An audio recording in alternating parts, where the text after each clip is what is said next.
మాటకు ముందు స్టేచర్, మాటకు వెనకాల స్టేచర్ అంటారు అధ్యక్ష.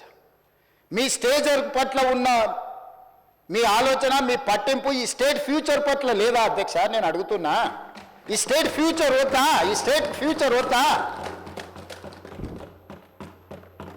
మీ స్టేచర్ గురించే మీ తాపత్రయమా? ఒకనాడు మీరు అధికారంలో ఉన్నారు, మీ పార్టీకి అధికార పార్టీకి స్టేచర్ ఉండే. 2023 డిసెంబర్ 3 తారీఖు నాడు అధికారం నుంచి ప్రధాన ప్రతిపక్ష పార్టీ స్టేచర్ ఇచ్చారు. ప్రతిపక్ష పార్టీ స్టేచర్ అది మీ పార్టీకి. 2024 మే జూన్లో పార్లమెంట్ జరిగింది, గుండు సున్నా ఇచ్చిండ్రు, మీ పార్టీని మార్చరీకి పంపించారు. నేనేం తప్పు మాట్లాడినా అధ్యక్ష?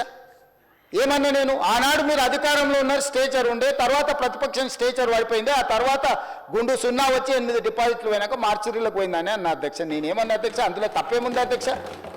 బీఆర్ఎస్ ఈరోజు మార్చరీలో ఉందని నేను చెప్పిన అధ్యక్ష.